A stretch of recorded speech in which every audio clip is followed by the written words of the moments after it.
क्योंकि मेरे पिताजी के ऊपर बहुत मुकदमे थे, उनका एक दबंगई जो उनकी इमेज बनी हुई थी समाज में, तो वो बहुत एक स्पेसिफिक ग्रुप के लिए थी। हर इंसान के लिए वो दबंग नहीं थे, क्योंकि अगर वो दबंग होते हर इंसान के लिए तो ऐसा नहीं होता कि वो सिर्फ 400 वोट से हारते या 1400 वोट से हारते या 3100 वोट से हारते। 3 चुनाव लड़े। मुझे हमेशा मेरी जाति से, मेरे पिता के नाम से और एक लड़की ये क्या कर लेगी। कभी भी किसी लड़की को डाउन करना है, आप उसके कैरेक्टर पे बोल दीजिए, बस हो गया। क्या विजन है फतेहाबाद को लेकर आपका? मैं महिलाओं को आगे बढ़ाना चाहती हूँ, मैं लीडरशिप्स महिलाओं को देना चाहती हूँ। मैंने ये सोचा कि मैं पर्सनल क्यों ना डोर टू डोर काम करूँ, ताकि अगर कभी भी मुझे अपॉर्चुनिटी मिले तो मेरे को कभी प्रॉब्लम ही नहीं हो किसी पार्टी से लड़ने में, क्योंकि मेरा खुद का फैन बेस होगा, मेरी खुद की कामयाबी होगी। बट मुश्किल था, बट कहीं ना कहीं अब 10 साल का सफ़र है। चुनाव लड़वाई भी और आज चुनाव लड़ भी ली, हारी भी हूँ, लेकिन बहुत कुछ सीख के आगे भी बढ़ी। उत्तर प्रदेश में जो भी सरकारी स्कूल हैं वो स्कूल नहीं है, वो सिर्फ वोट डालने का एक कमरा है, सिर्फ इसलिए बना हुआ है। अगर आप यकीन माने, अगर जिस दिन वोट डालने बंद हो जाए ना, स्कूल को भी बेच खाएंगे। होम मिनिस्ट्री महिला करेंगी। हाँ। और मर्जी है पीएम बदलते रहे। पीएम तो आप खुद रहेंगी। हाँ, पर बदलना भी चाहिए, ठेका नहीं है। जब मैं 20 साल वाले के पीछे हूँ तो मैं खुद क्यों ठेका लूंगी। जब हम किसान की बात करते हैं तो उसमें आपको जाति दिखती है, जब हम महिला की बात करते हैं तो क्या उसमें जाति दिखती है। मैं महिला और किसान के लिए लड़ रही हूँ। अब वो देख लें कि वो अपने आप को जाति का मानेंगे या किसान और महिला मानेंगे। मुझे लगता है 17 दिन में, 20 दिन में 56,000 वोट, आप समझ रहे हैं कितना लोगों का विश्वास रहा होगा। और ये तब है जब मेरे पिताजी नहीं थे मेरे साथ, जेल में। आप ये सोचिए, इतनी ठंड थी लेकिन लोग 4-4 बजे तक खाना बना रहे थे, लोग खाना बंटवा रहे थे और एक दूसरे को कहीं ना कहीं कि देख बेटी को वोट डालना है, रूपाली को वोट डालना है। अशोक दीक्षित जेल में है, ये अशोक दीक्षित की जिम्मेदारी नहीं, ये हमारी जिम्मेदारी है। जब बाप बनके, ताऊ बनके, चाचा बनके, माँ बनके वो मेरे साथ खड़े हुए थे तो मुझे तो अपना जीवन लगा देना है, ये तो मुझे पता है। सूचना तंत्र, सिर्फ सच के साथ। कहते हैं जब आपको उड़ने का शौक हो तो आपके सामने पूरा आसमान खुला नजर आता है। एक लड़की जो मैनेजमेंट की पढ़ाई कर रही थी, उसे अच्छी खासी जॉब भी मिल गई, लेकिन एक रोज फोन आता है कि आपके पिता को सजा हो गई है। अगले ही दिन उसने जॉब छोड़ने का फैसला किया और फिर वो एक लड़की जो लाखों रुपए का पैकेज दुबई में कमा रही थी, उसने वो सब छोड़कर आगरा की राजनीति में कदम रख लिया। उसी दिन से शुरुआत होती है रूपाली दीक्षित के राजनीतिक करियर की, जिसमें उन्होंने बीजेपी की मदद भी की, फिर समाजवादी पार्टी से चुनाव भी लड़ा। विजन एक है, पैसा कमाने की चाहत नहीं है, किसी पद की या किसी मंत्री पद की या किसी नेता से कोई बहुत ज्यादा लालच नहीं है। अपने एक खास विजन को लेकर वो आगे बढ़ रही है। विदेश से पढ़कर आई एक लड़की कैसे फतेहाबाद को बदलने चली है, इसे ही आज समझेंगे। हमारे साथ खुद रूपाली दीक्षित जी मौजूद हैं। थैंक यू सो मच, आप हमारे साथ आई, आपसे बातचीत करेंगे हम। और सबसे पहले आपके करियर को लेकर ही समझना चाहेंगे। रूपाली जी, एक लड़की जिसने पुणे से सिम्बायोसिस से बीकॉम किया, फिर वो लंदन गई, लंदन के बाद उसने बाकी आगे की पढ़ाई वहां से की, जॉब भी चल रही थी। अचानक से राजनीति में आने का फैसला क्यों लिया और अब तक का यह सफर कैसा रहा? Thank you so much. हालांकि काफ़ी लोग इस बारे में जानते हैं कि मैंने विदेश से पढ़ाई करी है और जॉब मैंने अपने पिताजी की वजह से छोड़ी। पिताजी को एक मामले में उम्र कैद हुई 2015 में, और जिसकी वजह से मुझे अपनी जॉब और अपने करियर को होल्ड पे रखना पड़ा। शुरुआत में यही सोचा था कि होल्ड पे ही रहेगा, शायद से जब मैं पिताजी को लीगली हेल्प कर पाऊंगी, उन्हें जेल से बाहर निकाल लूँगी, तो वापस जाने का मुझे फिर से मौका मिल जाएगा। बट कभी कभी कहते हैं ना कि एक एक्सीडेंटल अपॉर्चुनिटी भी होती है, वो मुझे मिली, जहाँ पैराशूट जंप की तरह मुझे पॉलिटिकल करियर मिला। और आसान नहीं था, पर कहीं ना कहीं पिताजी का जो पुराना मैदान था वो तैयार था। जब जाती थी तो बोलना नहीं पड़ता था कि मैं रूपाली दीक्षित हूँ, सीधे बस कहना पड़ता था पंडित अशोक दीक्षित की बेटी हूँ। तो वो सीधे बोलते थे बाहों फैला के, अरे बेटा बहुत अच्छा लगा तुमसे मिलके, तुम्हारे पिताजी ने तो अपना जीवन निकाल दिया यहाँ पे, तुमको भी शुरुआत करनी चाहिए। तो कहीं ना कहीं आप ये मान लीजिए कि पढ़ाई थी, कहीं ना कहीं एक विदेश का अनुभव था, एक करियर था। पर मुझे ऐसा लगता है कि जब माँ बाप सबसे ऊपर रखे होते हैं तो आप उनको छोड़ के कहीं नहीं जा सकते। तो मुझे मेरी धरोहर मेरे पिता से मिली, चाहे वो राजनीति हो या करियर छोड़ने की चॉइस हो। क्या आपने कभी सोचा था कि आप पॉलिटिक्स करेंगी? कभी नहीं, और मैं पॉलिटिक्स के बहुत अगेंस्ट थी, क्योंकि मैंने शुरू से ही देखा था कि हमारे पिताजी के पास हमारे लिए कभी समय नहीं था। आज तक वो मेरी कभी भी कोई पेरेंट्स टीचर मीटिंग में नहीं आए थे। मेरे स्कूल में कोई भी नहीं जानता था कि मेरे फादर साहब दिखते कैसे हैं। मेरी माँ के अलावा किसी ने भी कभी भी मेरे स्कूल में, मेरे हॉस्टल में किसी भी मीटिंग में विजिट नहीं किया। मेरे फादर साहब बस लास्ट टाइम जब मैंने स्कूल छोड़ा था तब वो मुझे लास्ट टाइम लेने के लिए आए थे, वरना आज तक मेरे किसी भी स्कूल के प्रोग्राम में, किसी भी एजुकेशन फंक्शन में मेरे फादर साहब नहीं आए। रूपाली जी, बचपन से आपने ये सारी चीजें देखी, पिता साथ में नहीं जा पाते थे व्यस्तता के कारण। अब जब एक लड़की होने के नाते जब आपने ये सारी चीजें पढ़ाई की और फिर आपको राजनीति में आना पड़ा, क्या सोचा उस वक्त आपने फिर कि अब कैसे आप, क्योंकि आपके पीछे पिताजी की एक छवि भी थी, छवि लोगों के बीच में अच्छी भी थी और एक दबंग नेता की छवि भी थी, कैसे रूपाली दीक्षित ने उससे लड़ाई की? पहले मुझे लगा था बहुत आसान है, मुझे बस घर घर जाना है और कहना है मुझे वोट दीजिए, मैं पढ़ी लिखी हूँ, इससे ज़्यादा क्या आपको ज़रूरत है। बट जब मैं डायनेमिक्स में पहुंची पॉलिटिक्स के, तो मुझे समझ में आया कि इतिहास हर इंसान के साथ कहीं ना कहीं उसकी परेशानियों में दिक्कत बनता है। क्योंकि मेरे पिताजी के ऊपर बहुत मुकदमे थे, उनका एक दबंगई जो उनकी इमेज बनी हुई थी समाज में, तो वो बहुत एक स्पेसिफिक ग्रुप के लिए थी। हर इंसान के लिए वो दबंग नहीं थे, क्योंकि अगर वो दबंग होते हर इंसान के लिए तो ऐसा नहीं होता कि वो सिर्फ 400 वोट से हारते या 1400 वोट से हारते या 3100 वोट से हारते। 3 चुनाव लड़े, बहुत स्मॉल गैप में हारे। दिक्कत ये है कि हम उत्तर प्रदेश की जब बात करते हैं तो जातिवाद सबसे पहले आता है। मैंने अपने आप को कभी ब्राह्मण समझ के पॉलिटिक्स नहीं करी, और यही रीज़न है कि लोगों ने मुझे ब्राह्मण देखा और मैंने अपने आप को बस एक यूपी का एक लड़की जो पॉलिटिक्स में चेंज लाना चाहती है, जो वेल टॉट, वेल एजुकेटेड है। फिर मुझे उस मानसिकता को बदलना पड़ा। मुझे समझ में आया कि मुझे हमेशा मेरी जाति से, मेरे पिता के नाम से और एक लड़की ये क्या कर लेगी, इस तीनों को लेके समझ के और एक गांठ बांध के चलना पड़ेगा। अगर चुनाव की हम बात करते हैं, अगर आप कहीं पे भी जाएं, किसी भी विधानसभा में जाएं, उत्तर प्रदेश में जाएं, हम जब पार्टी का भी चयन करते हैं तो आप ये देखिए सिस्टमैटिकली पार्टियों का चयन होता है। पहले ये देखा जाता है कि पार्टी का बेस वोट कितना है, कितनी कम मेहनत करनी पड़ेगी अगर इस पार्टी से वोट मिलता है। मैंने पार्टियों के बारे में भी कभी नहीं सोचा। मैंने ये सोचा कि मैं पर्सनल क्यों ना डोर टू डोर काम करूं, ताकि अगर कभी भी मुझे अपॉर्चुनिटी मिले तो मेरे को कभी प्रॉब्लम ही नहीं हो किसी पार्टी से लड़ने में, क्योंकि मेरा खुद का फैन बेस होगा, मेरी खुद की कामयाबी होगी। बट मुश्किल था, बट कहीं ना कहीं अब 10 साल का सफर है। चुनाव लड़वाई भी और आज चुनाव लड़ भी ली, हारी भी हूं, लेकिन बहुत कुछ सीख के आगे भी बढ़ी हूं। अब तक के सफर में आपने क्या कुछ सीखा है? जैसे पिताजी कहते हैं बहुत कि अगर मरना है तो मर जाओ, लेकिन अगर जो आपकी खुद की विल पावर होती है, अगर वो मजबूत रहेगी तो बुरे से बुरा सफर आगे निकल जाएगा।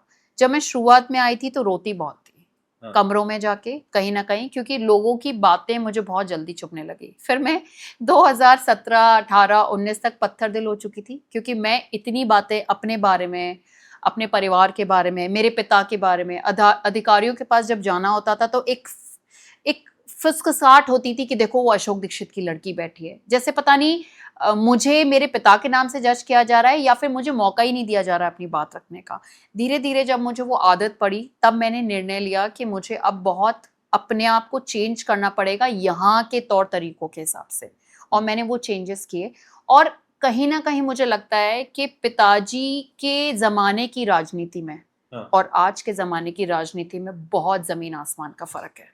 एक दबंग पिता की लड़की कैसे फतेहाबाद की राजनीति को बदलने आई है? मुझे लगता है कि हमें बदलने की ज़रूरत नहीं है, हमें सिस्टम को एक हथौड़े को देने की ज़रूरत है। मुझे नहीं पता कि मेरी लाइफ सर्कल कितनी है, हो सकता है मैं कल 5 साल बाद ही मर जाऊं, क्या पता मैं 100 साल तक जीऊं, बट मैं क्यों आई, मेरा क्या पर्पस है आने का, वो ये डिसाइड करेगा कि मैं क्या बदलाव लेके आई।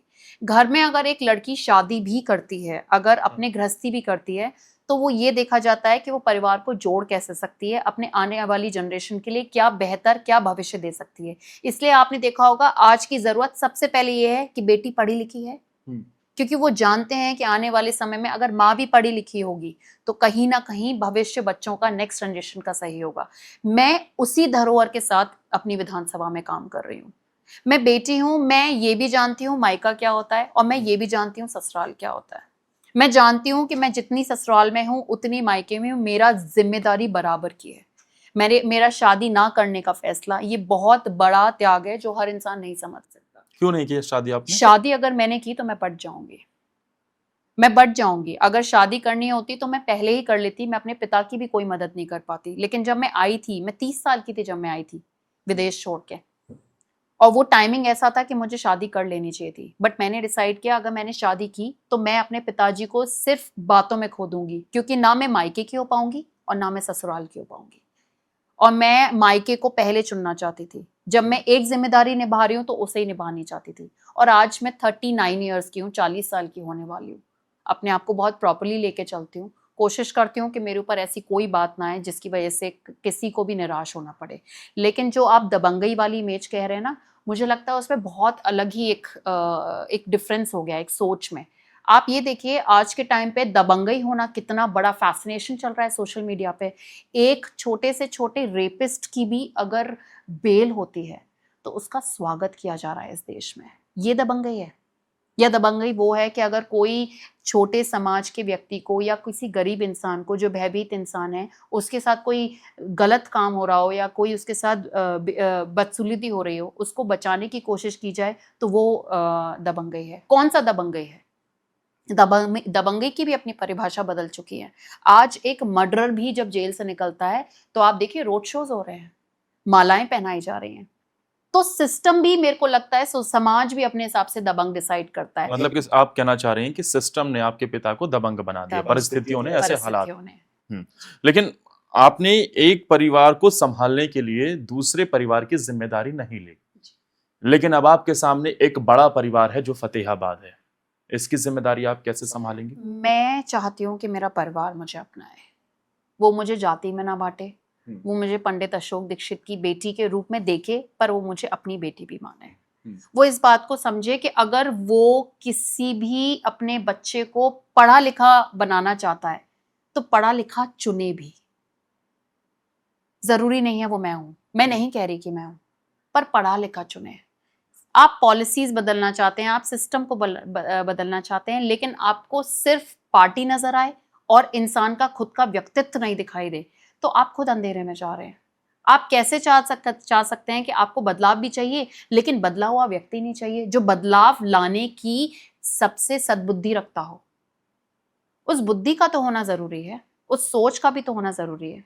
हम क्यों कहते हैं कि चलिए अब रिटायरमेंट की भी एक एज होती है, सरकार में देखिए 60 साल की रिटायरमेंट की एज है। क्यों है? क्योंकि आप वृद्ध और आपकी जो शारीरिक शक्ति है वो भी एक क्षमता तक होती है। सरकारी नौकरी में क्यों नहीं एक हैंड ओवर दिया जाए नई जनरेशन को? मैं नहीं कहती वो फिर से मैं हूं, पर फतेहाबाद को बदलाव की जरूरत है। जो सिस्टम चल रहा है करप्शन का, सिस्टम में करप्शन हर जगह है, छोटे से लेके बड़ा तक है, और वो तब होता है जब आप अपने बारे में ज्यादा सोचते हैं लोगों से ज्यादा। हमें अपने बारे में कम सोचते हुए, न्यूट्रल रखते हुए लोगों को ज्यादा परसेंटेज में सोचना पड़ेगा।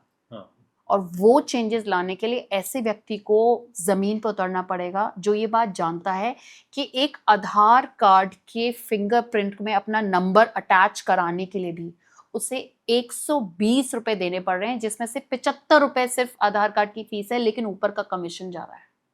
बिलो द पॉवर्टी लाइन की हम बातें कर रहे हैं। मैं नहीं कह रही हूँ कि सरकारें स्कीम्स नहीं दे रही हैं, पर अगर वो 1000 लोगों को जानी चाहिए उसमें से 800 लोगों तो पहुंचे, 100 लोग पे पहुंच रही है।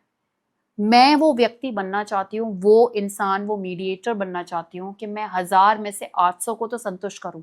देखिए मैं ये नहीं कह रही कि अगर मैं कल को विधायक बनती हूँ तो मैं सबको संतुष्ट कर पाऊंगी, पर मैं 5 साल में वो दे जाऊंगी जिसके लिए उन्हें अब वो नेक्स्ट डेवलपमेंट की तरफ आ सके। क्या आज भी लड़ाई हमारी जमीन, खरंजे और पानी की रह गई है, बिजली की रह गई है? हम क्यों नहीं बात कर सकते एजुकेशन सिस्टम की? स्कूल्स बंद हो रहे हैं, एजुकेशन की आप हालत देख लीजिए, डिग्रीज मिल रही हैं 20-20 हजार रुपए में। अब आप बोलेंगे ये रूपाली जी सिस्टम है, सिस्टम को कौन बदलेगा? क्या एक डायलॉग बाजी बस काफी है कि सिस्टम है? तो कैसे बदल पाएंगे आप सिस्टम? लोगों से मिलके, उनको कन्विंस करके, कि करप्शन और नॉन करप्शन की भी एक रूपरेखा है। हाँ। उस करप्शन कहाँ होना चाहिए और करप्शन नहीं होना चाहिए उसकी भी एक गैप है, उसका भी एक लाइन है। उसको तो आप तभी वो कर सकते हैं जब आदमी जागरूक हो, उसको पता हो कि भाई कहाँ आपका एक करप्शन है जिस सिस्टम को आप चेंज ही नहीं कर सकते। क्यों? क्योंकि उसके लिए आपको बहुत ऊपर जाना है। मैं तो छोटी शुरुआत करना चाहती हूँ। बहुत सारी ऐसी स्कीम्स हैं जो आज भी जनता के पास नहीं पहुंची है। मैं चाहती हूँ वो छोटी छोटी स्कीम्स उनके पास पहुंचे। छोटे छोटे रिफ्लेक्शंस ही होंगे। मैं नहीं कह रही कि मैं आऊंगी तो मैं ताजमहल खड़ा कर दूंगी मेरी विधानसभा में, नहीं। पर मैं ये चाहती हूँ कि अगर एक बेटी को सैनिटरी नैपकिन की रिक्वायरमेंट है तो उसके पास ऐसा सिस्टम होना चाहिए कि वो उसको खरीद सके। क्या हम बेसिक महिला के लिए जो रिक्वायरमेंट है वो भी नहीं दे सकते? क्या हमारे पास इतना, हम टैक्स पे करते हैं, कहते हैं कि किसान टैक्स पे नहीं करता। पता है किसान क्या पे करता है? लाइन में खड़ा होना यूरिया के लिए। किसान पता है क्या पे करता है? जब बिजली का बिल आता है ना पानी का, जिससे वो अपना सींचता है अपनी जमीन को, उसका बिल पे करना पड़ता है। जब वो केसीसी की किश्त नहीं भर पाता क्योंकि आलू जो उसका बिका वो इतनी कम कीमत पे बिका कि वो गांव खेत पे ही छोड़ जाता है कि चलो गैया खा लेगी। क्या ये कीमत चुकानी पड़ेगी? किसान, आप टैक्स नहीं ले रहे हो और सबसे ज्यादा आप कह रहे हो कि आपका अन्नदाता है जो इस देश को चला रहा है। India is the largest exporter of agriculture products. कौन करता है ये? किसान। लेकिन किसान, वही किसान यूरिया की लाइन के लिए खड़ा हो रहा है, वही किसान पानी के लिए परेशान है, वही किसान आपके खाद लाने के लिए परेशान है। और फिर उसको जब वो इतनी मेहनत कर रहा है उसको उसकी सही कीमत भी नहीं मिल रही है। आगरा लार्जेस्ट प्रोड्यूसर है आलू का, पोटैटो का। एमएसपी आप केंद्र पे चले जाइए, आपको सिचुएशन पता चल जाएगी। मैं तब इसलिए कह रही हूँ पॉलिसीज हैं, 70 साल से हैं, 100 साल से हैं, पर 70 साल से आज तक वो क्यों नहीं उस व्यक्ति के पास पहुंच पा रही है जिसके लिए वो बनाई गई है? मैं बस वो बनना चाहती हूँ, वो माध्यमिक बनना चाहती हूँ। तो क्या सिस्टम को बदलने का माध्यम राजनीति ही है? यूपीएससी भी हो सकता था पर मेरी उम्र निकल गई वरना मैं जरूर यूपीएससी करती या पीसीएस करती, बट मेरी एज निकल गई। एंड ऑनेस्टली मुझे ऐसा लगता है कि यूपीएससी और एमएलए या जितने भी चुने हुए जनप्रतिनिधि हैं उनका भी बैलेंस बहुत अच्छा होता है। अगर जनप्रति सही हो तो एक अधिकारी भी सही काम करने में आपका सहयोग करता है। लेकिन अगर जनप्रति की मानसिकता ही गलत है, वो खुद करप्टेड है, तो फिर कहीं ना कहीं अधिकारी के लिए भी बहुत खुलापन हो जाता है, वो भी करप्टेड हो जाता है। फतेहाबाद की जनता को आप कैसे गारंटी देंगे कि रूपाली दीक्षित आएंगी तो वो करप्शन नहीं करेंगी? आई विश मैं हनुमान जी हो सकती। आई विश मैं अपनी छाती फाड़ती और उसमें लिखा होता कि मेरा खून फतेहाबाद के लिए है, पर मैं ऐसा नहीं कर सकती। बट प्रोफेशनली मैं लॉयर हूँ, मैं एफिडेविट्स दे सकती हूँ। और प्रोफेशनली मैं 10 साल से यहाँ काम कर रही हूँ, कोशिश कर रही हूँ लोगों के बीच में जाने की। देखिए मैं अभी कुछ नहीं हूँ इसलिए मैं उनकी कोई मदद नहीं कर पा रही कि उनके लिए सड़क बनवा दूँ या पानी की सुविधा करवा दूँ या लाइट करवा दूँ। पर अभी मैं कहीं ना कहीं उनके सुख दुख में हूँ, उनसे हर जगह उनके यहाँ आना जाना होता है। मैं ये नहीं कह रही कि 100 अगर मेरे पास प्रोग्राम्स हैं तो मैं 100 के 100 में जाती हूँ, पर मैं कोशिश करती हूँ 99 में ज़रूर पहुँचूँ। विश्वास का ही खेल है, क्योंकि मैं इसलिए बोल रही हूँ ये बदलाव की। 25 साल से मेरे यहाँ एक ही विधायक है, एक ही विधायक है। हाँ। जब आपके पास 25 साल से पावर हो तो आप ये कह रहे हैं कि फतेहाबाद में आज भी पानी की समस्या है, आज भी ऐसे डार्क जोन एरियाज हैं जहां एक्सीडेंट्स होते हैं और 0 एफआईआर लिखी जाती है। क्यों? क्योंकि लाइट नहीं होने की वजह से, कैमरा नहीं होने की वजह से किसी को पता ही नहीं है कि हिट एंड रन कौन करके गया। आप ये कह रहे हैं कि 25 साल से आपके पास पावर होने के बाद भी आप 50%, चलिए आप 50% छोड़ दीजिए, 25% बिल्कुल एक प्रॉपर जो बदलाव होता है, डेवलपमेंट जो दिखे कि भाई ये फतेहाबाद है, तो क्यों नहीं ये बदलाव हो सकता? क्यों एक पढ़े लिखे को मौका नहीं दे सकते? ये मौका मैं चाहती हूँ। क्या विजन है फतेहाबाद को लेकर आपका? मैं महिलाओं को आगे बढ़ाना चाहती हूँ, मैं लीडरशिप्स महिलाओं को देना चाहती हूँ। मैं सिर्फ प्रधान पति नहीं चाहती, मैं चाहती हूँ कि महिला लीडरशिप में आए, बीडीसी से लेके प्रधानी तक या जिला पंचायत सदस्य में। जब वो ऐसा नहीं है आरक्षण है, महिलाएं बनती हैं, पर डिसीजन मेकर पति है। मैं चाहती हूँ कि महिला भी समझे कि अगर पति को 50% राइट है उन डिसीजंस को लेने का अपनी ग्राम सभा में या अपने एरिया में, इतना ही उनको 50% अब उनके अंडर जो महिलाएं हैं उनको पावरफुल एम्पावरमेंट करने की जरूरत है, उनके सशक्तिकरण करने की जरूरत है। अगर महिला ये समझ जाएगी कि 50% मुझे अगर मैं खुद हुई हूँ या मुझे चुना गया है तो महिलाओं का रोल रहा है उसमें, तो उनकी ये जिम्मेदारी होती है कि वो महिलाओं को स्ट्रॉन्ग करे। उस लीडरशिप को लाने के बाद मुझे कहीं ना कहीं ये रहेगा कि महिला अपना डिसीजन खुद ले सकती है, जो आज के टाइम पर वो नहीं ले रही है। और फतेहाबाद के विकास के लिए रूपाली दीक्षित क्या करेंगी? तो क्या फतेहाबाद के विकास के लिए पहले हम ये देखेंगे कि हमारे पास ऑलरेडी हमारे विधानसभा में क्या क्या स्कीम्स हैं और जो अभी तक लागू होने के बाद भी नहीं चल रही हैं। मैं नया पैसा नहीं डालना चाहती। देखिए, एक एमएलए को करीब 1.25 करोड़ रुपए साल का मिलता है। अगर हम 5 साल की बात करें 6.5 पौने 7 करोड़ रुपए हो गए। अगर मैं गली गली खरंजे खरंजे पे भी जाऊंगी तो वो 1 साल में पैसा खत्म हो जाएगा। मैं बड़े टुकड़ों पे काम नहीं करना चाहती, मैं छोटे मुद्दों पे काम करना चाहती हूँ। जैसे बहुत बेसिक है, जैसे सचिवालय अगर हमारे यहाँ होते हैं तो सारे जितने भी सेक्रेटरीज होते हैं वो ग्राम सभा से रिलेटेड प्रॉब्लम सॉल्व करते हैं। वो मुझे जहाँ तक लगता है आज के टाइम पे जो बेसिक डॉक्यूमेंट प्रोपगेशन जो होनी चाहिए किसी भी ग्राम सभा की, जो लोअर लेवल पे जो पढ़े लिखे लोग नहीं हैं, स्कीम्स हैं। जैसे मैं आपको एक बहुत छोटा सा इंसिडेंट देती हूँ। आज एक समाज कल्याण योजना चल रही है जिसमें ओबीसी समाज की जो लड़कियां हैं उनको 75,000 रुपए उनकी शादी पे मिलते हैं और एससी समाज की जो लड़कियां हैं उनको 1 लाख रुपए मिलते हैं। उन लोगों को ये भी नहीं पता है कि उसको अप्लाई कैसे करना है। उनके पास सारे डॉक्यूमेंटेशन हैं, सारी चीजें, पर उन्हें अप्लाई नहीं करना। क्यों? जागरूक किसने क्यों नहीं किया? सेक्रेटरी ने। सेक्रेटरी का काम क्या है? सचिवालय पे बैठने का। अगर वो इन्हीं चीजों पे काम करने लगे तो आप ये सोचिए कितनी ऐसी पॉलिसीज हैं जो कहीं ना कहीं सारे ग्राम सभा के लोगों पे या विधानसभा में जो नागरिक हैं उनको पहुंच सकती है। फर्स्ट मेरा ये है कि मैं इस सिस्टम को चेंज करना चाहती हूँ। मैं ये चाहती हूँ कि विधानसभा की सारी जगह स्ट्रीट लाइट्स और कैमरास ये मस्ट होने चाहिए। मैं ये चाहती हूँ कि जो छूटी हुई गायें हैं, आप ये मान लीजिए दिन की 5,000 गाय मर रही हैं मेरी विधानसभा में। 5,000 गाय मर रही हैं क्योंकि वो भूखी हैं, तड़प रही हैं या छोड़ दी गई हैं। इसको लेके देखिए, मुझे पता है अब आप बोलेंगे कि भाई सिस्टम ये कैसे आप रोकेंगी। मैं नहीं कह रही हूँ। मैं ये चाहती हूँ कि हम एक ऐसा सिस्टम बनाएं जैसे काउ बैंक होता है। बहुत छोटी छोटी ऐसी स्कीम्स हैं, अगर लोगों को जागरूक कर दिया जाए तो मैं जानती हूँ कि अगर सही तरीके से उनको विश्वास हो जाए कि हम जो पैसा लगाएंगे, हम जो पैसा इकट्ठा करेंगे अपनी ग्राम सभा में काउ बैंक लगाने के लिए, वो कहीं और खर्च नहीं होगा, वो करप्शन में नहीं जाएगा, हम स्वयं उसके मालिक होंगे, हम उसे स्वयं संचालित करेंगे, तो ये चीजें चेंज होंगी। केरल में एक बहुत अच्छा कॉन्सेप्ट है, साउथ में बहुत अच्छा कॉन्सेप्ट है, सेल्फ डिपेंडेंस। वो अपनी सेल्फ डिपेंडेंट गवर्नमेंट चलाते हैं। उन्हें पता है कि कचरा कहाँ फेंकना है, उन्हें पता है कि कचरा वाला खुद आएगा, प्लास्टिक कहाँ डालनी है, क्योंकि वो सेल्फ अवेयरनेस। अगर आपने देखा होगा सिक्किम, मणिपुर, बहुत सारे ऐसे स्टेट्स हैं जहाँ पर क्लीनेस्ट विलेज के अवार्ड मिले हुए हैं, जहाँ आपका गांव बिल्कुल साफ है। ये कैसे किया गया? पढ़े लिखे होने की वजह से, उन्हें समझाने के इसके क्या फायदा है। देखिए, हमें सिर्फ थोड़ी सी जागरूकता की जरूरत है।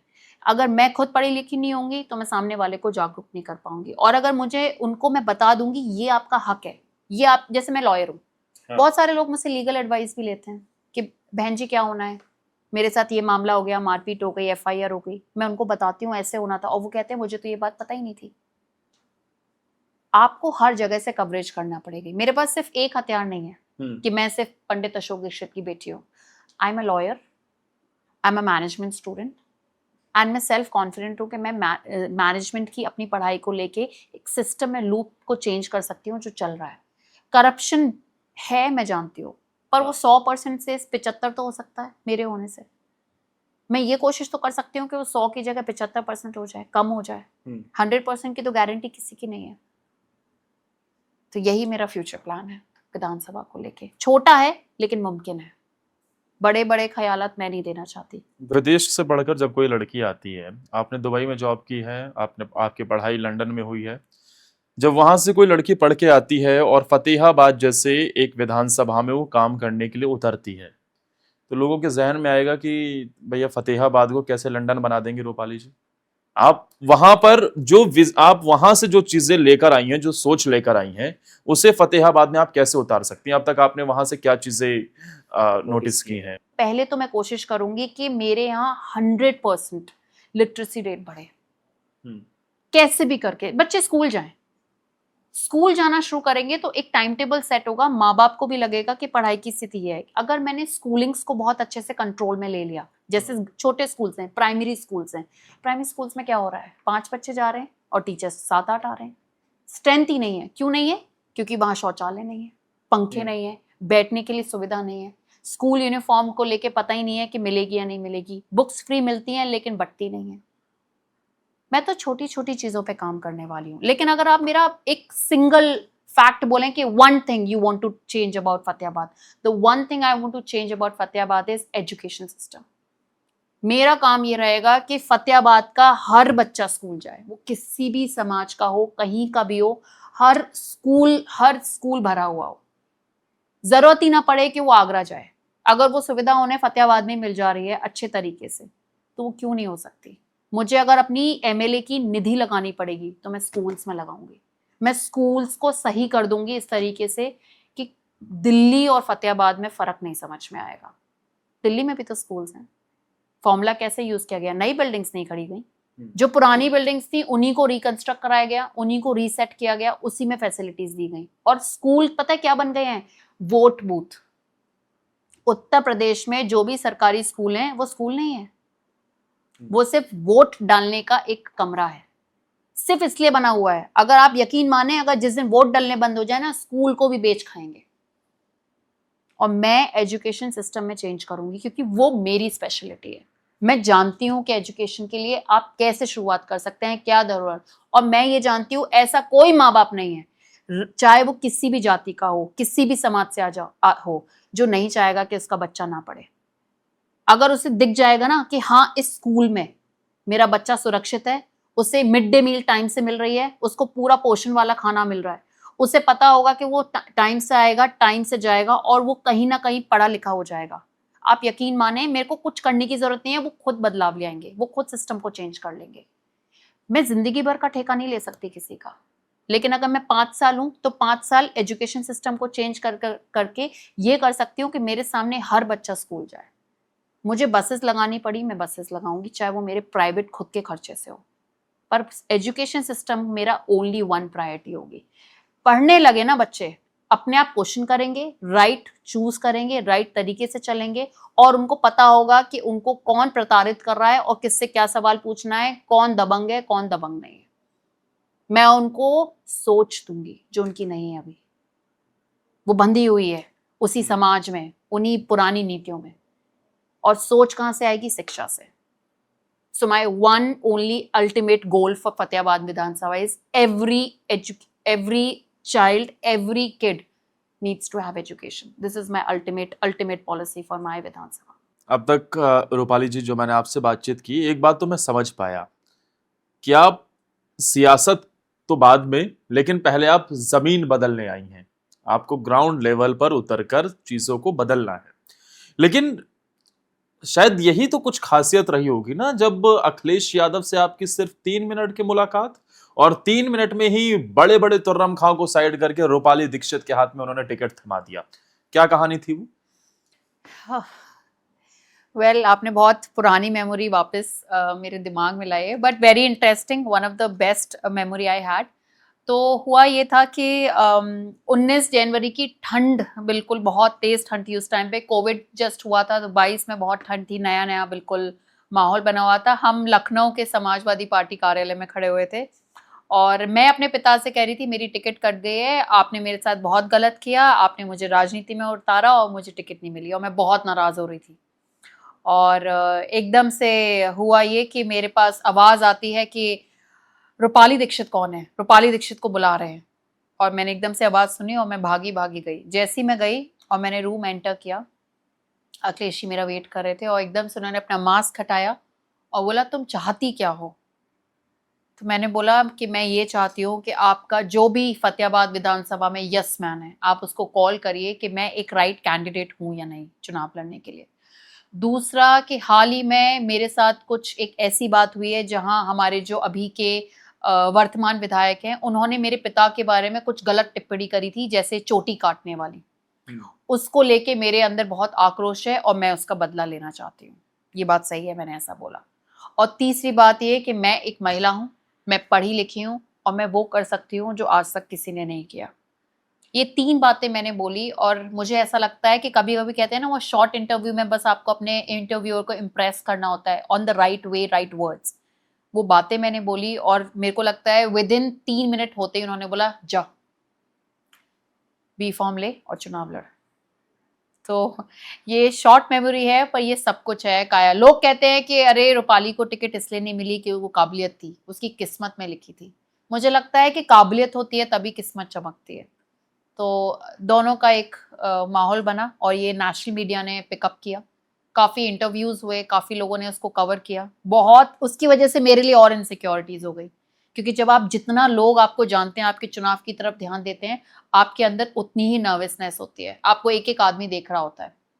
और सबसे बड़ी बात है, जब आप लड़की हो ना, तो वैसे भी पैदा होते ये बोला जाता है लड़की है, इसका तो ज़्यादा ध्यान रखना पड़ेगा।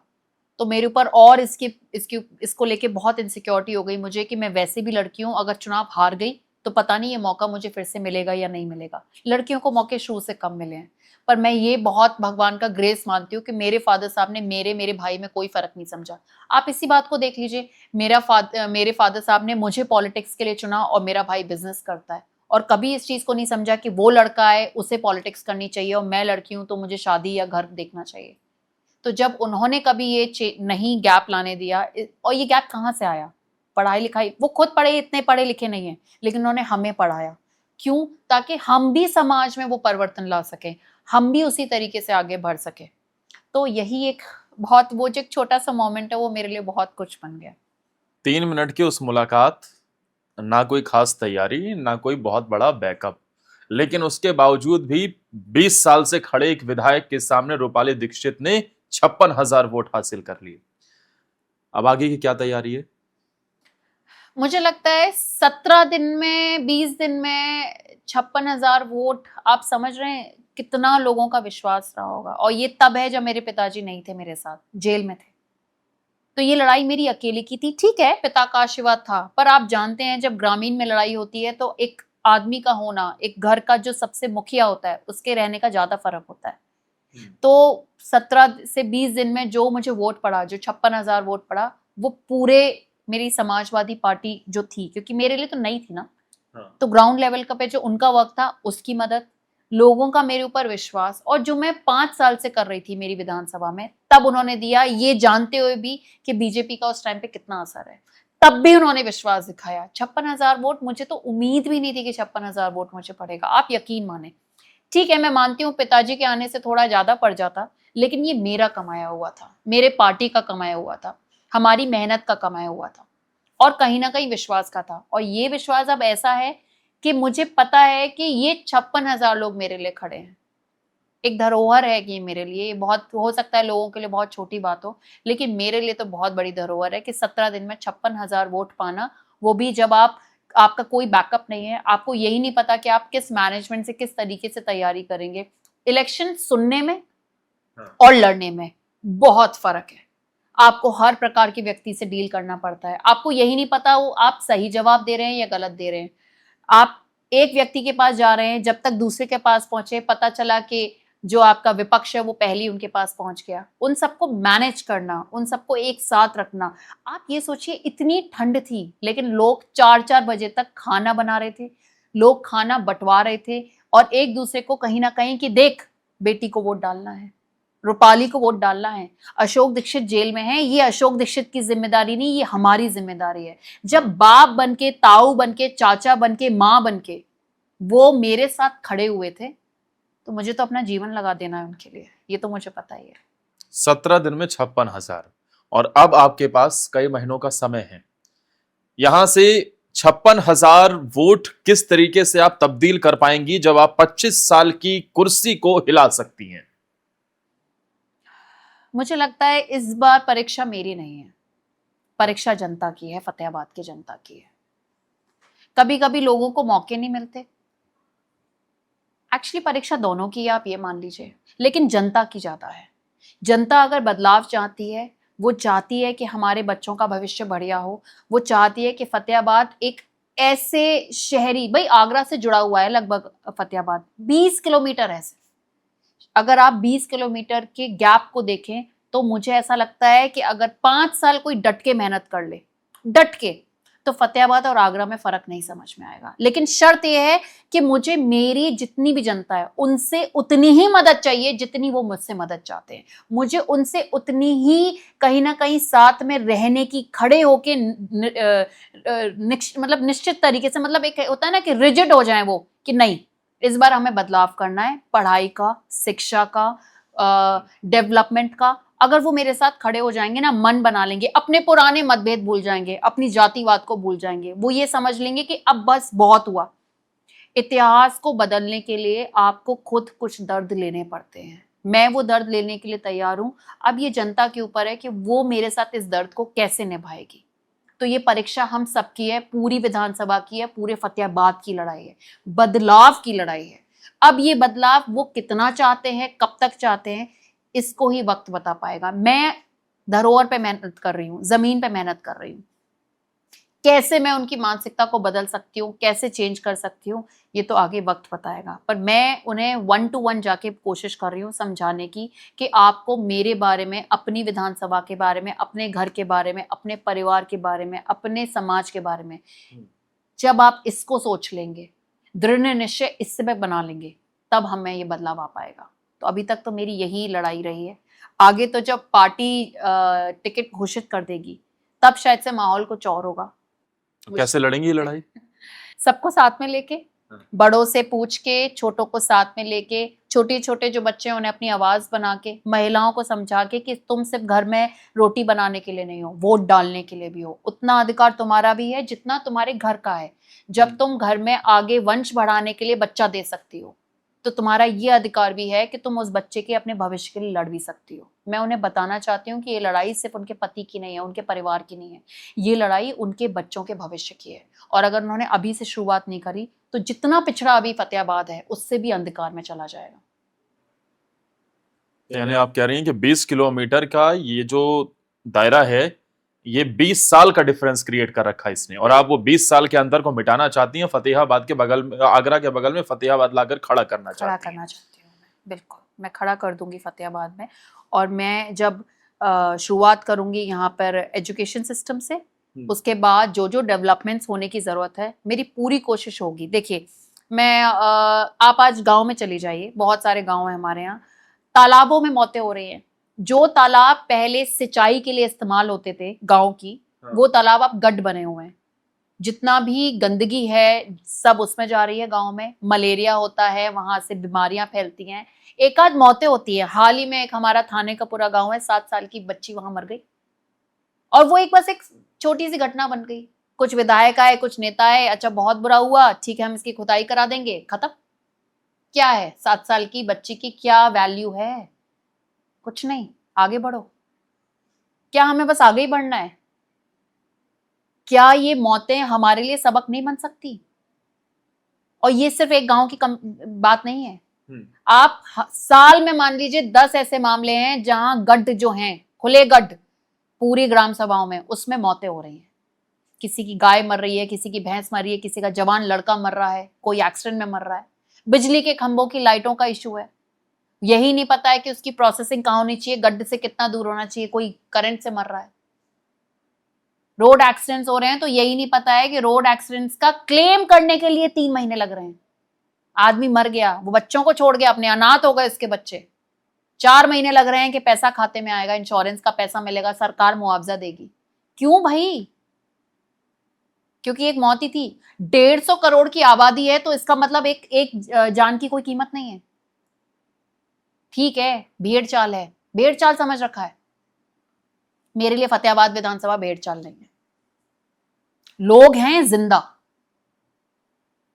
आवाज उठाएंगे, अपनी लड़ाई खुद लड़ेंगे, इतना बना के दे दूंगी।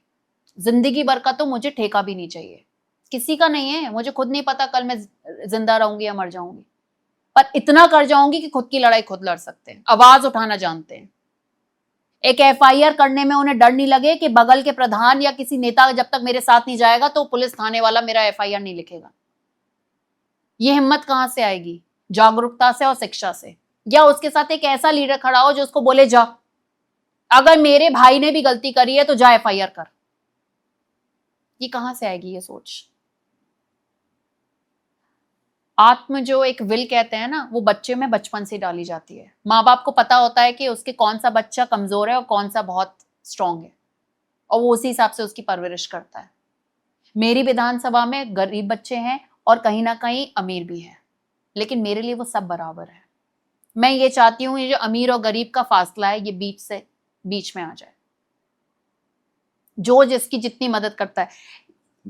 विधायक होने का मतलब सिर्फ ये नहीं है कि आपको जो निधि मिल रही है आपने उसको लगा दिया और आप हो गए विधायक, नहीं, आपको एक समाज भी बनाना पड़ेगा। और मैं तो एक लड़की हूं, हम तो मायका भी बनाती हैं, ससुराल भी बनाती हैं, तो आप ये कह रहे हैं कि मैं समाज नहीं बना पाऊंगी? बल बुद्धि दोनों है, अब किसका चाहिए? सिर्फ फतेहाबाद का साथ।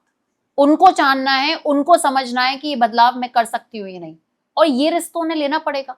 हर साल वो 5 साल रिस्क लेते हैं, 25 साल से ले रहे हैं, तो आप ये कह रहे हैं मुझे ये मौका नहीं मिलेगा, वो मेरे पे इतना विश्वास नहीं करेंगे। अरे बेटी हूं भाई, मुझे पता है मैं कुछ बढ़िया करूंगी, पर अब एक विश्वास का एक अटूट रिश्ता है जो मैं उनसे कायम करने की कोशिश कर रही हूँ, और बाकी वक्त बताएगा। लोग कहते हैं बेटा तू किस्मत से हारी, किस्मत हराएगी वो अपनी जगह, आप मत हराइए। जो 56,000 था उसको 1 लाख करना है, तो उस 1 लाख की लड़ाई जारी है और जारी रहेगी जब तक चुनाव जिस दिन वोट नहीं डल जाएगा। जिंदगी भर का ठेका तो नहीं, लेकिन जिंदगी बदलने जरूर आई हैं आप। There is a very good quote. Life should be great, not longer. I want to make Fatehabad great. Let's make Fatehabad great. मैं great पे ही काम करना चाहती हूँ। मैं जितने भी टाइम के लिए रहूँ, चाहे 5 साल के लिए, 10 साल के लिए, लोग मेरे पे उंगली ना उठा पाए। जितना मेरे अंदर है, जो मैं कर सकती हूँ, जो मेरी काबिलियत है, और ऑफ कोर्स मेरी अकेली की काबिलियत नहीं, मुझे उसमें समाज भी लेना पड़ेगा। मेरे ग्राम सभा के लोग, मेरी विधानसभा के लोग लेने पड़ेंगे, उनके साथ मिलके कर सकती हूँ ताकि वो मेरे पे विश्वास करें। लीडरशिप की भी एक बहुत बड़ी लड़ाई होती है। कभी कभी लीडर आपके लिए कुछ कठिन आपके लिए डिसीजन लेता है, लेकिन अगर आपका विश्वास बहुत अच्छा है आपकी जनता के साथ, तो जनता आंख बंद करके उन डिसीजंस को अपना लेती है, क्योंकि उनको लगता है इसमें कुछ बेहतर ही होगा। उसको कायम करने में टाइम लगेगा, लेकिन शुरुआत जनता को करनी पड़ेगी चुनने के लिए। मैं इन छोटे छोटे मुद्दों पे लड़ाई लड़ना चाहती हूँ। हो सकता है जब मैं जाऊं और सीखूं, अभी तो मैं बहुत लिमिटेड बात कर रही हूँ, जितना मैं जानती हूँ समझ पाई हूँ उसके हिसाब से कर रही हूँ। जब खुद उस सीट पे अगर बैठ गई, मुझे मौका दिया अगर जनता ने बैठने का, जाने मेरे सामने कैसी कैसी बात आएंगी। हो सकता है मेरे 2 अपने ही लोग लड़े मेरे सामने, उनमें समझौता कराना है, पर वो एक बेटी कर सकती है। मैंने बोला ना, बेटी ससुराल और मायके दोनों की होती है, पर बेटी बेटी होती है। मैं वही वाला काम करने वाली हूँ फतेहाबाद विधानसभा में, बस एक मौके की तलाश में हूँ। अब वो मौका तभी हो सकता है जब वो मेरे को मेरी जाति से ऊपर देखें, तब कुछ हो सकता है। वो ये देखें कि मैं पढ़ी लिखी हूँ, युवा हूँ, बेहतर कर सकती हूँ। तो जब 20 साल से एक आदमी को मौका मिल सकता है, तो एक महिला को एक बार मौका नहीं मिल सकता? फतेहाबाद की जनता एक बात और देखेगी कि भैया अगर चीजों को मैनेज करना है तो मैनेजमेंट की पढ़ाई भी कर रखी है, संभालना कैसे वो सब आता है। अगर किसी के कानूनी पछड़े संभालने हैं तो वो भी लॉयर भी हूँ, वो भी कर सकती हूँ, और बाकी चीजें पढ़ाई से चीजें बदल सकती हैं, समाज बदल सकता है। ये रूपाली दीक्षित का एक मेन विजन है। लेकिन आपकी लड़ाई 25 साल से सामने खड़े विधायक के साथ है, एक लंबे समय से सिटिंग विधायक के साथ है। रूपाली दीक्षित कैसे 25 साल की उस सत्ता को हटा सकती हैं, और रूपाली दीक्षित फतेहाबाद की जनता को कैसे भरोसा दिलाएंगी कि आपके साथ आपकी बेटी, आपके इलाके की बेटी, एक पढ़ी लिखी लड़की आपके साथ हमेशा खड़ी है। समय बदलाव का है। मेरी विधानसभा में जितने भी लोग हैं वो उब चुके हैं 25 साल की इस नेतागिरी से। बस प्रॉब्लम ये हो रही है, उनके दिमाग में एक डर है, कहीं ये ना हो जो है वो भी हाथ से चला जाए, कुछ गलत ना मिल जाए। इस डर को मैं कोशिश कर रही हूं कहीं ना कहीं लोगों के दिमाग से हटाने की। उब तो हो चुके हैं, क्योंकि रोज शिकायत करते हैं। आज अगर आप सोशल मीडिया पे देखें तो खूब लड़ाई लड़ते हैं, हमारी ये रोड नहीं बनी, हमारी लड़की तालाब में डूब गई, हमारा बच्चा बिजली के खंबे से चला गया, हमारे यहाँ गाय जो है उन्होंने हमारा खेती में जो अनाज था वो खा लिया। कौन सी लड़ाई है आप मुझे बताइए जो नहीं हो रही है? कितने लोग संतुष्ट हैं आप ये बताइए। पर दिक्कत बताए क्या हो रही है, उनको विकल्प चाहिए। लड़ाई विकल्प की है, मैं वो विकल्प हूं।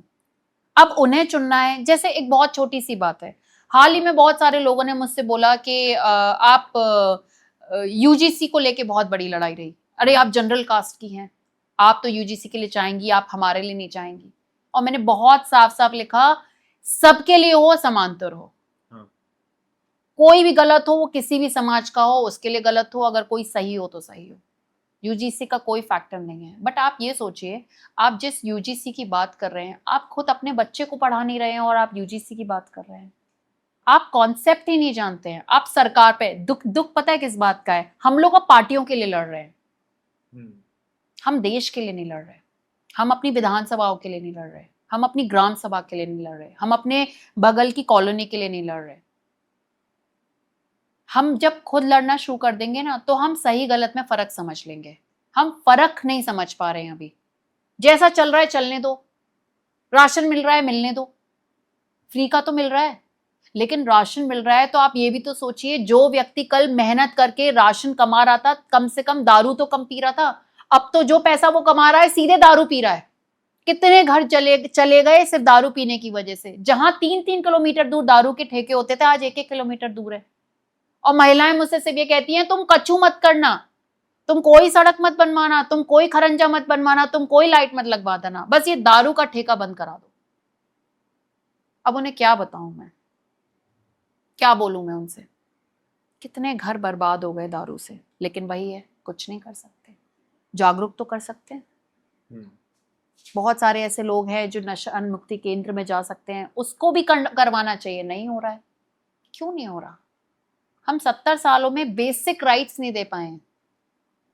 तो मेरा बस यही कहना है कि समस्याएं बहुत हैं, हर समाज की अलग अलग समस्याएं। किसान को किसान की समस्या है, महिलाओं को महिला की है, एक मिडिल क्लास वाले को मिडिल क्लास की है, नौकरी की है, पढ़े लिखे को भाई नौकरी ना पाने की है। सबकी अलग अलग वो है। और मैं फिर कह रही हूँ कि मैं सबकी प्रॉब्लम सॉल्व नहीं कर सकती, पर मैं उन्हें इतना जागरूक या उनको इतना तैयार कर दूंगी कि वो अपनी लड़ाई खुद लड़ सकते हैं। और वो कब हो सकता है? जब एक शिक्षित समाज हमारे लिए खड़ा हो जाए, जब वो समझ पाए कि वो बीएससी भी कर रहा है ना, तो वो क्यों कर रहा है।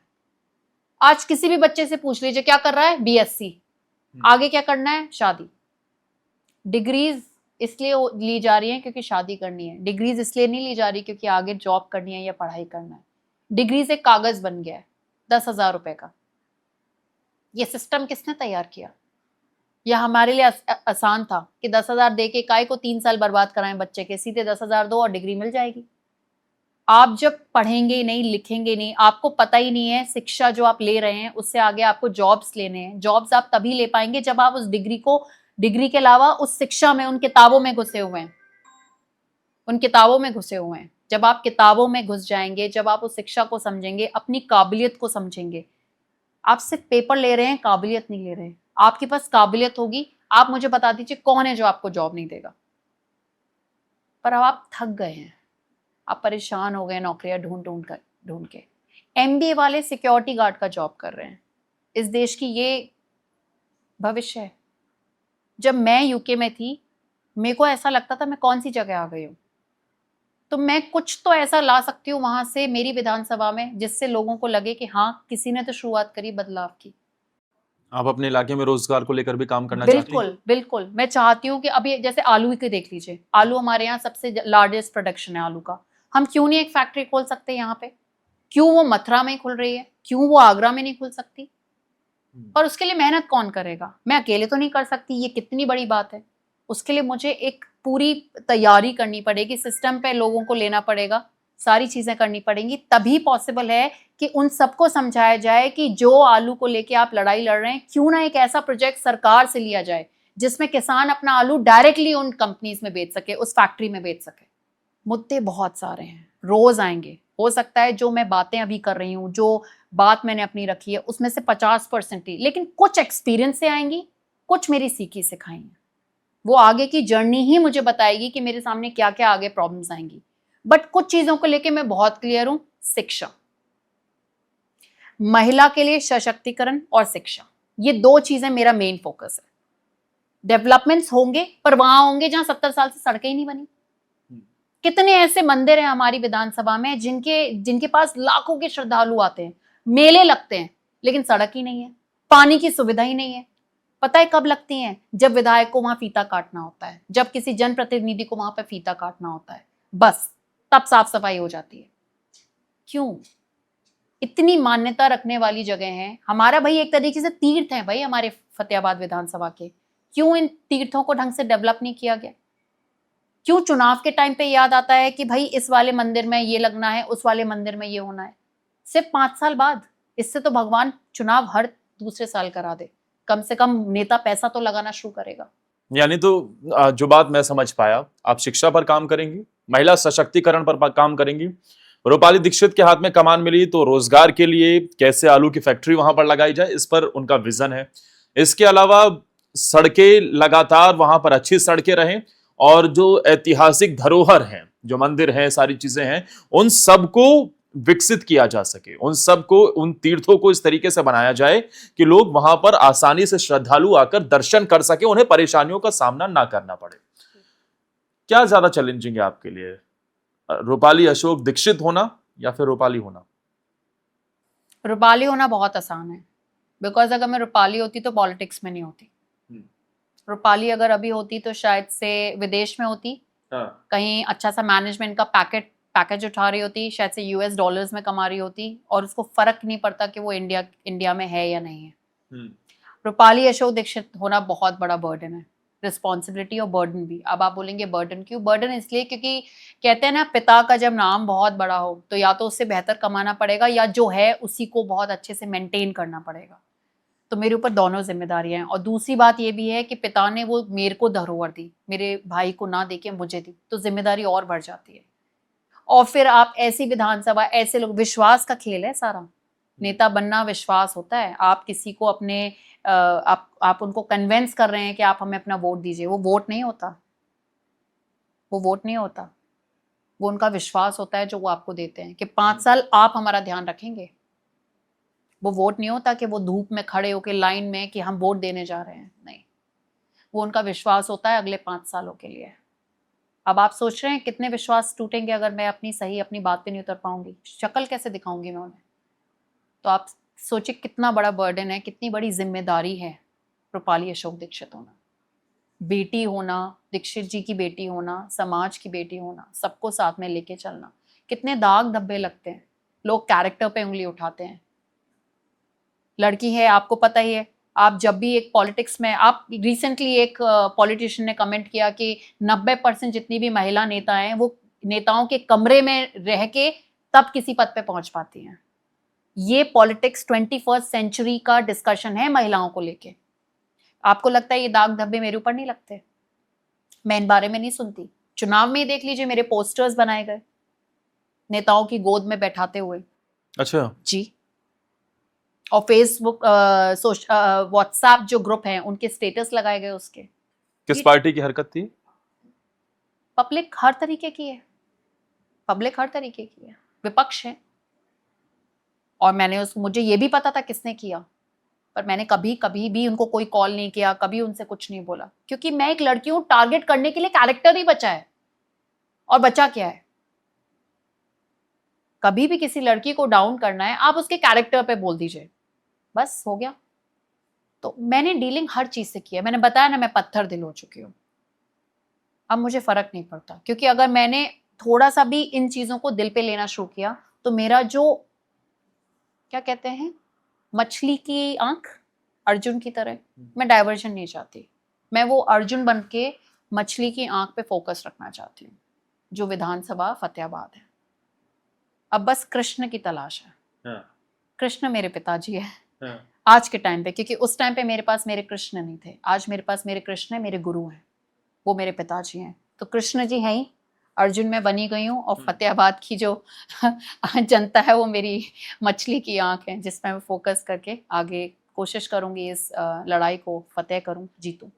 और युद्ध का मैदान सामने खुला हुआ है, सामने विरोधी मजबूत है, लेकिन कृष्ण का जब साथ हो, मजबूत हौसले और इरादे हो, तो फिर वो मैदान आसानी से जीता जाता है।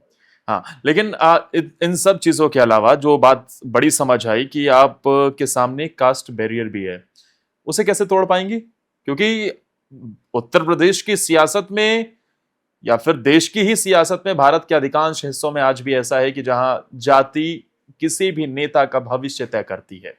ऐसे में रूपाली दीक्षित कैसे उस कास्ट बैरियर को तोड़कर यह बता पाएंगी कि भैया मैं हर व्यक्ति के लिए खड़ी हूं, हर समाज की मैं बेटी हूं।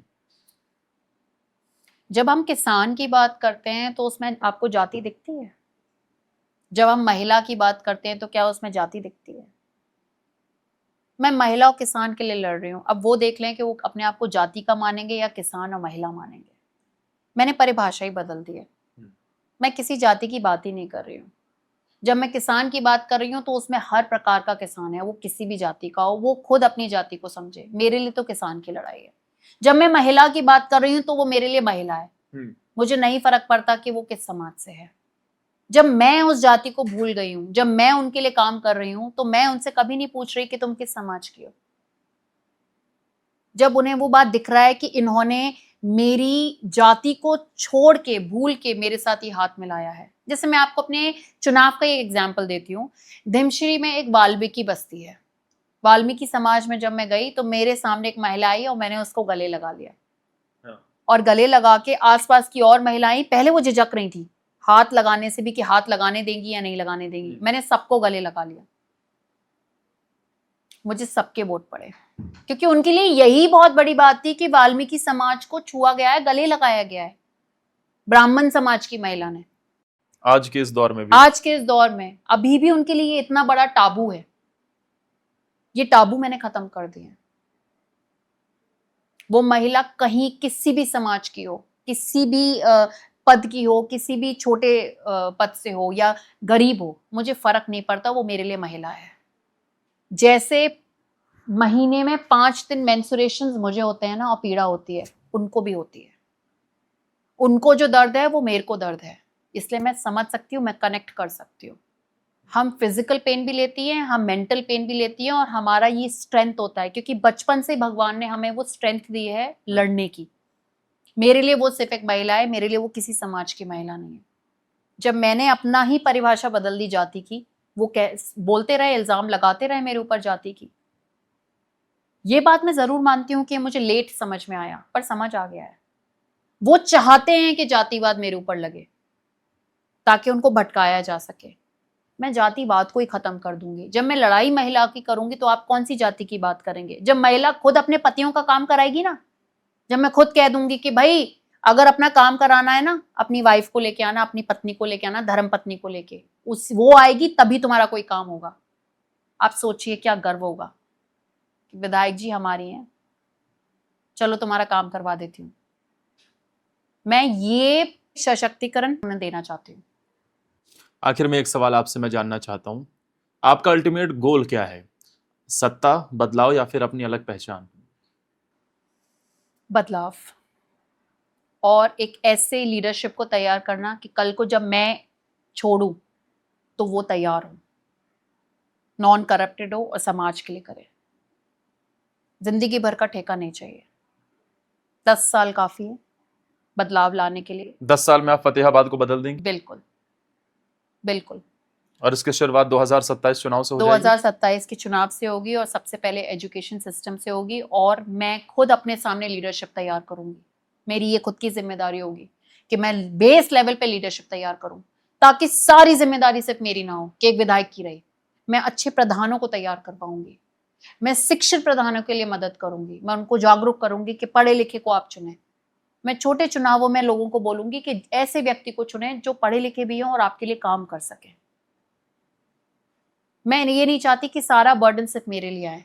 आप तभी तो देश में आप देखिए पद बदले गए हैं। सांसद का काम सांसद करता है, विधायक का काम विधायक करता है, जिला पंचायत अध्यक्ष का वो करता है, जिला पंचायत अध्यक्ष करता है, प्रधानी का प्रधान करता है, ब्लॉक प्रमुख का। क्यों किए गए हैं? क्योंकि एक ही आदमी सब कुछ नहीं कर सकता। जब आप सिस्टमैटिकली इनको भी जागरूक करेंगे, अपने साथ साथ लेके चलेंगे, तो क्यों नहीं बदलाव हो सकता? मैं कैबिनेट तैयार कर दूंगी फतेहाबाद का। होम मिनिस्ट्री महिला करेंगी, होम मिनिस्ट्री महिला करेंगी। हाँ। और मर्जी है पीएम बदलते रहे। पीएम तो आप खुद रहेंगी? हाँ, पर बदलना भी चाहिए। ठेका नहीं है। जब मैं 20 साल वाले के पीछे हूं तो मैं खुद क्यों ठेका लूंगी? आइए, बदलाव करिए एंड मूव ऑन। बदलाव तो तभी होगा ना जब फिर जनता को रूपाली दीक्षित का काम समझ 10 नहीं आएगा। साल। आप मौका दीजिए, उसके बाद सारी 10 चीजें। साल 10 साल अपना बदलाव करिए, नई लीडरशिप तैयार करिए, हैंड ओवर करिए। हाँ। और फिर जनता इतनी तो जागरूक तब तक हो जाएगी ना कि ये रूपाली को ही आगे देना है या अब हमें नए लीडरशिप की जरूरत है। ये उनकी जिम्मेदारी है। क्यों रूपाली दीक्षित ठेका ले? तभी तो हर 5 साल बाद चुनाव होते हैं कि बस हो गया, तुमने गलत किया या सही किया। पर अब मैं चाहती हूं कि जनता इस चीज को समझे, अपने उस एक वोट को सिर्फ खड़े लाइन में खड़े होने वाली स्याही ना समझे। वो ये समझे कि ये जो उंगली वो दबाते हैं वो बदलाव की उंगली है, सशक्तिकरण की है, वो भविष्य की है, वो डेवलपमेंट की है, वो उस हर बच्चे की है जो आगे जाके फतेहाबाद के नाम से जाना जाएगा। कि तेरा गांव कौन सा है? फतेहाबाद? अरे नहीं, फतेहाबाद 93 विधानसभा के हो, बड़ा नाम सुना है उस गांव का, तो उस विधानसभा का। तो यानी कि आप फतेहाबाद को भारत के नक्शे पर चमकाना चाहती हैं कि कोई भी अगर फतेहाबाद का नाम ले तो उसके सामने विकास और उसके सामने वहां की महिला सशक्तिकरण से लेकर वहां के विकास की बातें सबके सामने निकलकर सामने आ जाए। Thank you so much Rupali ji हमारे से बातचीत करने के लिए, बहुत अच्छा लगा आपसे बातचीत करके। और दर्शकों, इसीलिए कहा जाता है कि जब रूपाली जी जैसे नेता जमीन पर उतरते हैं तो वो सिर्फ पॉलिटिक्स नहीं करते हैं। पैसा आपके पास पहले से ही है, पावर भी है, कोई ऐसा परेशानी नहीं थी, लेकिन आपने अपने लाखों का पैकेज छोड़कर अगर राजनीति को चुना तो उनका मकसद यही था कि कैसे जमीन को बदला जाए। और जमीन को वही नेता बदल सकता है जो जमीन को पहचानता हो, जमीन पर उतरकर काम कर सके। जरूरी नहीं कि जो 25 साल से कुर्सी पर चिपका हो वो आपका काम कर रहा हो। यह आपको समझना और देखना बेहद जरूरी है कि क्या एक यंग लड़की आके, पढ़ी लिखी लड़की आके, क्या सियासत में वो बदलाव ला सकती है? क्या वो पॉलिटिक्स से ज्यादा फतेहाबाद को भारत के नक्शे पर चमका सकती है? क्या वो 20 किलोमीटर का फायदा जो दायरा है उसे पाट सकती है? इसे आपको तय करना है। बहुत बहुत शुक्रिया। Thank you.